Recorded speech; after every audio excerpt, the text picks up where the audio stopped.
நீங்க உண்மையிலேயே சோத்துல உப்பு போட்டு சாப்பிடுறதா இருந்தா, தூத்துக்குடி உப்பு போட்டு சாப்பிடுறதா இருந்தா, காவிரில தண்ணி கொஞ்சம் தாங்கன்னு கேளுங்களேன். தமிழக மீனவர்கள் கைதை கண்டித்து நாம் தமிழர் கட்சி மாநாட்டில் பேசிய சாட்டை துரைமுருகன், முதலமைச்சர் மு.க.ஸ்டாலினை உப்பு போட்டுதான் சாப்பிடுகிறீர்களா அப்பா என காட்டமாக விமர்சித்துள்ளார். இன்னைக்கு தமிழ்நாட்டுடைய முதலமைச்சர் ஸ்டாலின் அவர்கள் தொகுதி மறு சீரமைப்பை கண்டித்து என்று அனைத்து கட்சிகள், அதாவது இந்தியா முழுக்கூடிய 7 மாநில தலைவர்களை அழைத்து கூட்டம் போடுறாங்க. தொகுதி விரிவாக்கத்துக்காக தமிழ்நாடு முதலமைச்சர் கூட்டம் போடுறாரு. இந்தியாவுடைய விரிவாக்கத்திற்காக எங்கள் சீமான் கூட்டம் போட்டு இருக்காரு.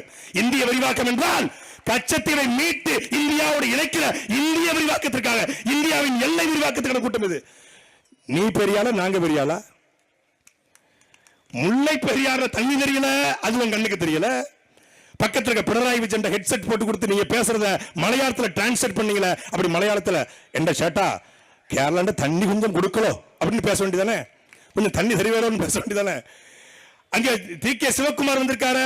டி.கே. சிவக்குமார்ட்ட தொகுதி விரிவாக்கத்திற்கு சிகப்பு கம்பளம் வரவேற்பு கொடுத்து ஏர்போர்ட்ல துப்பாக்கி அந்த காவலரை வைத்து டி.கே. சிவக்குமாரை அழைத்து வந்த தமிழ்நாடு முதலமைச்சர் மரியாதைக்குரிய அப்பா, தப்பா பேசாதீங்க அப்பா. கொஞ்சம் டி.கே. சிவக்குமார்ட்ட, நீங்க உண்மையிலேயே சோத்துல உப்பு போட்டு சாப்பிடுறதா இருந்தா, தூத்துக்குடி உப்பு போட்டு சாப்பிடுறதா இருந்தா, காவிரில தண்ணி கொஞ்சம் தாங்கன்னு கேளுங்களேன். கேளுங்களேன். காவிரி பிரச்சனைக்கு தீர்வு இல்ல, முல்லை பெரியாற்றுக்கு தீர்வு இல்ல.